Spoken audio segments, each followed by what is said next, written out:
Hello viewers, welcome to నికితాస్ వరల్డ్. ఇవాళ మనం స్వీట్ అండ్ సాఫ్ట్గా గులాబ్ జామున్ ప్రిపేర్ చేసుకుందాం. దానికోసం ఎంటీఆర్ ప్యాకెట్ నుండి పిండి తీసుకున్నాను అండ్ దాంట్లో నేను మిల్క్ యాడ్ చేసుకున్నాను. చాలామంది వాటర్ యాడ్ చేసుకుంటారు, కానీ మిల్క్తో మాత్రం టేస్టీగా అండ్ సాఫ్ట్గా వస్తుంది. హీట్ చేసి చల్లార్చుకున్న మిల్క్ పిండి మెత్తగా మిక్స్ చేసుకొని ఒక హాఫ్ అన్ అవర్ సైడ్కి పెట్టేయాలి, ఆయిల్ ఆర్ నెయ్యి అప్లై చేసి. ఇప్పుడు షుగర్ సిరప్ కోసం 2 cups water and 2 cups sugar add చేసుకొని హీట్ చేసుకోవాలి. జస్ట్ 10 minutes హీట్ చేసుకుంటే చాలు, పాకం అవ్వాల్సిన అవసరం లేదు.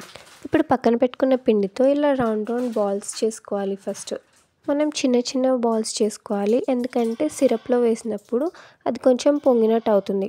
ఇప్పుడు మనం రౌండ్గా చేసుకున్న బాల్స్ని మనం హీట్ చేసుకున్న ఆయిల్లో డీప్ ఫ్రై చేసుకోవాలి. మీడియం ఫ్లేమ్లోనే ఫ్రై చేసుకోవాలి, లేదంటే మాడిపోతాయి. ఇట్లా మంచిగా గోల్డెన్ బ్రౌన్ కలర్ వచ్చేసాక దాన్ని ఒక 2 minutes అలా పక్కన తీసుకోవాలి. డైరెక్ట్గా సిరప్లో యాడ్ చేయకూడదు. ఒక 2 minutes అలా సైడ్కి పెట్టేశాక దాన్ని మనం షుగర్ సిరప్లో యాడ్ చేసుకోవాలి. ఒక 5-10 minutes తర్వాత తింటే మన soft and sweet gulab jamun ready అయిపోతుంది. అదే గులాబ్ జామున్ నెక్స్ట్ డే తింటే ఇంకా టేస్టీగా ఉంటుంది. రెసిపీ ట్రై చేసి నచ్చినట్టయితే లైక్, షేర్ అండ్ సబ్స్క్రైబ్ చేసుకోండి. Thank you.